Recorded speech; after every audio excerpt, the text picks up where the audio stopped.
बहुत शुक्रिया तारिक साहब ने भी हमें ज्वाइन किया।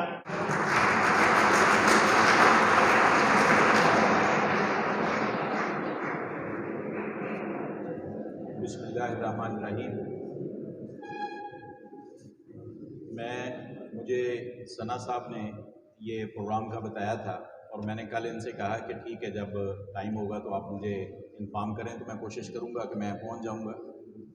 लेकिन ओल्ड कैंपस में मसरूफियत की वजह से, बल्कि अब भी मेरा निकलना मुश्किल था। हमारे ऑफिस के जो मेरे साथ बैठते हैं उज़ैर साहब, उनके वालिद साहब सुबह अल्लाह को प्यारे हो गए, तो मैं पहले उधर गया था और उसके बाद फिर ऑफिस में अगर उज़ैर साहब हों तो वो कॉल्स और बाकी चीज़ें मैनेज करते हैं, तो मेरा निकलना मुश्किल था। लेकिन मैं इस प्रोग्राम को मिस नहीं करना चाहता। मैं वहाँ से टाइम मैनेज करके इसलिए आया हूँ कि जब इस तरह की कोई बात भी ऑर्डिनरी रूटीन में, हमारी स्टडी चलती है, लेक्चर्स चलते हैं, आप अपने असातिज़ा की बात सुनते हैं, लेकिन ऑफ द रूटीन अगर कोई बाहर से मेहमान हम बुलाएं, किसी स्पीकर को बुलाएं और फिर उसका ताल्लुक भी अगर हमारे इदारा के साथ हो, स्टूडेंट्स रहे हों, तो हमारे लिए और भी ये ऑनर की बात भी है, खुशी की बात भी है। और मैं नदीम सरवर साहब और ये साथ उनके मुदस्सर साहब हैं, मैं इनका शुक्रिया अदा करता हूँ कि ये इन्होंने टाइम निकाला। और ये इदारे का हक भी होता है, स्टूडेंट्स के ऊपर इदारे का हक होता है। मैं खुद इस इदारे का स्टूडेंट हूँ, हमीद सना साहब इस इदारे के स्टूडेंट हैं, तो स्टूडेंट होने की वजह से मैंने इस इदारे को अपना घर समझा हुआ है और मैं एग्जैक्टली अपने घर की तरह से इसकी आबियारी करता हूँ, इसकी केयर करता हूँ, इसके लिए टाइम निकालता हूँ और इसके लिए कोशिश करता हूँ कि कंट्रीब्यूट करूँ। और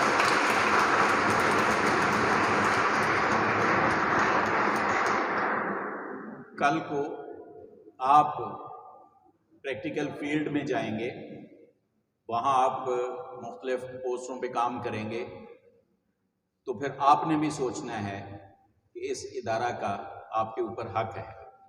और अगर हम इदारा के ऊपर किसी तरह की भी कोई कंट्रीब्यूशन करते हैं, जैसे इन्होंने लेक्चर डिलीवर किया, इनके नदीम साहब के लेक्चर की वजह से आप में से 1, 2, 4, 10, 15, मैं कहता हूँ एक बच्चा भी अगर उसको एक्सेप्ट कर ले, उस बात को मान ले, उस पर असर कर जाए, शायद यही एक बात इनकी आखिरत की कामयाबी का जरिया बन जाए।